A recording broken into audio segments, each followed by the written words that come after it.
Assalamualaikum warahmatullahi wabarakatuh. Perkenalkan kami dari kelompok 3 akan mempresentasikan tugas review jurnal dari farmakognosi. Yang pertama saya akan memperkenalkan diri dulu. Nama saya Ardiansyah Maulana dan teman saya. Saya Ahmad Samudin. Saya Ahmad Yudi Prasetyo.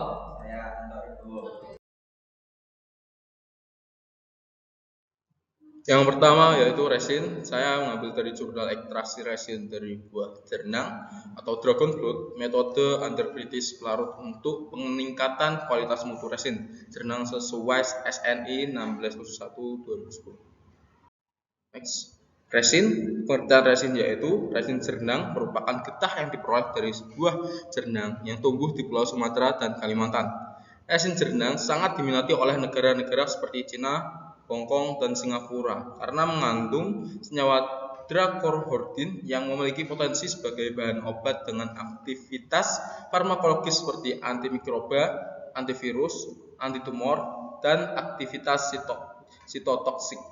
Resin jernang ini memiliki komponen kimia utama berupa resin ester dan dracoresinotanol serta mengandung senyawa-senyawa lain seperti dracoresine, dracolban, asam benzoat, dan pigmen nordracorhodin dan nordracorrubin. Next. Jenis resin pada jurnal ini terdapat satu jenis resin yang terdapat yaitu resin jernang. Selanjutnya yaitu sifat karakteristik resin. Yang nomor 1, kadar resin B per P, yaitu resin jernang yang diperoleh melalui metode ekstraksi maceration memiliki kadar resin antara 73% hingga 85%. Yang kedua, kadar air W per W, kandungan air dalam resin jernang berkisar antara 6,5% hingga 6,8%. Yang ketiga, kadar abu W per W, resin jernang memiliki kandungan abu sekitar 2,8% hingga 7%. Yang keempat, kadar kotoran W per W, terdapat kandungan kotoran dalam resin jernang sekitar 9% hingga 32%. Dan yang kelima, titik leleh, yaitu titik lelehnya resin jernang adalah sekitar 88 derajat Celcius. Yang keenam, warna. Resin jernang memiliki warna gelap. Karakteristik fisika kimia resin jernang juga mencakup sifat-sifat seperti kadar air, kadar kotoran, kadar abu, dan titik leleh.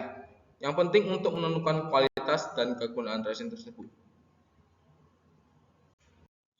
Selanjutnya adalah mutu resin. Mutu resin jernang yang diperoleh dari proses ekstraksi menggunakan metode maserasi dan metode undar kritis pelarut air telah diidentifikasi.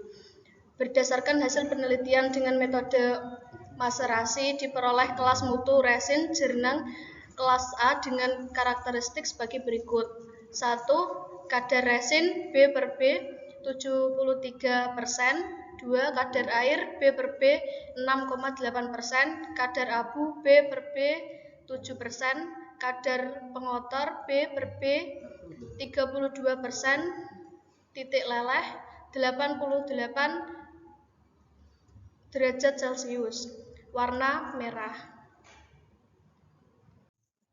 Sedangkan dengan perlakuan tahap 2, metode maserasi diikuti metode sekunder kritis pelarut air, diperoleh kelas mutu antara kelas A dan mutu super dengan karakteristik sebagai berikut. 1. Kadar resin B per B 86%, kadar air B per B 6,5%, kadar abu B per B 2,8%, kadar pengotor B per B 9%, titik leleh 88 derajat Celcius, dan warna merah tua. Tanin dari jurnal penentuan jenis tanin secara kualitatif dan penetapan kadar tanin dari serabut kelapa Cocos nucifera L secara permanganometri. Pengertian tanin. Tanin merupakan campuran senyawa polifenol yang jika semakin banyak jumlah gugus fenolik, maka semakin besar ukuran molekul tanin. Pada mikroskop tanin biasanya tampak sebagai massa, butiran berwarna kuning, merah, dan juga coklat. Selanjutnya jenis tanin. Berdasarkan strukturnya tanin dibagi menjadi dua kelas, yaitu tanin terkondensasi dan tanin terhidrolis. Yang pertama, tanin hidrolis biasanya ditemukan dalam konsentrasi yang lebih rendah pada tanaman dibandingkan dengan tanin terkondensasi. Yang kedua, tanin terkondensasi terdiri beberapa unit flavonoid flavan 3OL yang dihubungkan oleh ikan karbon. Sifat karakteristik tanin. Yang pertama, tanin terkondensasi biasanya tidak dapat dihidrolisis tanpa dapat kondensasi menghasilkan asam klorida. Tanin jenis ini kebanyakan terdiri dari polimer flavonoid yang merupakan senyawa fanol. Nama lain dari tanin ini adalah frontosinidin yang merupakan polimer dari flavonoid yang berhubungan melalui ikatan C8 dengan C4. Yang kedua, tanin hidrolisis biasanya berikatan dengan karbohidrat dengan membentuk jabatan oksigen. Maka dari itu tanin ini dapat dihidrolisis dengan menggunakan asam sulfat atau asam klorida. Salah satu contoh jenis tanin ini adalah golotanin yang merupakan senyawa gabungan dari karbohidrat dengan asam galat. Selain membentuk galotanin, dua asam galat akan membentuk tanin terhidrolisis yang disebut L-tanin. Aktivitas farmakologis tanin. Tanin dalam bidang kesehatan memiliki aktivitas farmakologi sebagai antidiare, antioksigen, antibakteri, dan antitrigen. Selanjutnya yaitu flavonoid. Untuk flavonoid ini kelompok kami mengambil jurnal yang berjudul Struktur, Bioaktivitas, dan Antioksidan Flavonoid. Flavonoid merupakan senyawa polifenol yang terdiri dari 15 atom karbon dengan 2 cincin aromatik A dan B yang dihubungkan oleh 3 atom karbon yang membentuk cincin heterosiklik atau cincin C dan memiliki berbagai fungsi pada tumbuhan, antara lain sebagai pigmen warna, pelindung dari sinar UV, antioksidan, dan berperan dalam proses fotosintesis. Selanjutnya yaitu jenis flavonoid. Yang pertama jenis flavonol, contohnya quercetin, camperol, dan myricetin. Flavanol ini terdapat pada bawang, apel, teh, anggur merah, dan sayuran berdaun hijau. Yang kedua ada flavon, contohnya yaitu apigenin dan luteolin. Ini terdapat pada seledri, paterseli, dan chamomile. Yang ketiga flavanon, contohnya yaitu hesperidin dan naringenin. Ini terdapat pada jeruk. Yang keempat isoflavon, contohnya yaitu genistein dan daisyin. Ini terdapat pada kedelai dan produk olahan kedelai. Yang kelima antosianin, contohnya yaitu cyanidin, delfinidin, dan pelargonidin. Ini terdapat pada buah-buahan berwarna merah, ungu, dan biru. Yang keenam flavonol, contohnya astilbin dan engeletin. Ini terdapat pada buah anggur dan teh. Dan yang terakhir yaitu kalkon, contohnya lutein dan isolikuiritigenin. Ini terdapat pada buah-buahan dan sayuran. Yang selanjutnya adalah sifat karakteristik flavonoid. Yang pertama ada struktur kimia. Pada flavonoid memiliki struktur dasar yang terdiri dari 2 cincin aromatik A dan B yang dihubungkan oleh 3 atom karbon.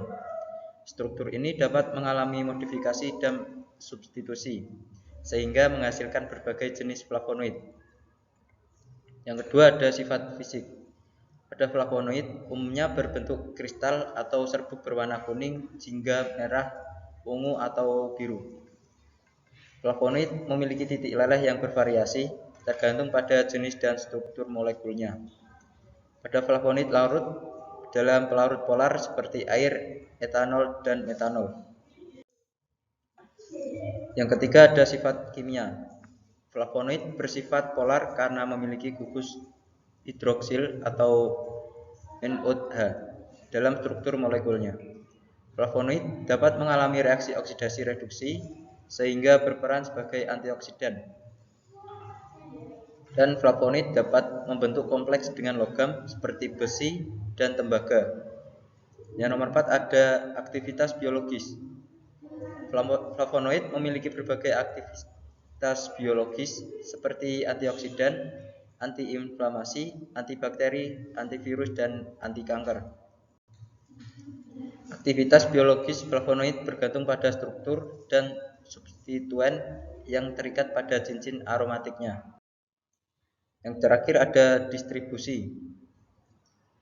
Flavonoid terdapat secara alami pada berbagai jenis tumbuhan seperti buah-buahan, sayuran, teh, dan tanaman obat. Distribusi flavonoid dalam tumbuhan bervariasi tergantung pada jenis tumbuhan, bagian tumbuhan, dan kondisi lingkungan. Selanjutnya adalah aktivitas farmakologi flavonoid. Yang pertama ada aktivitas antioksidan.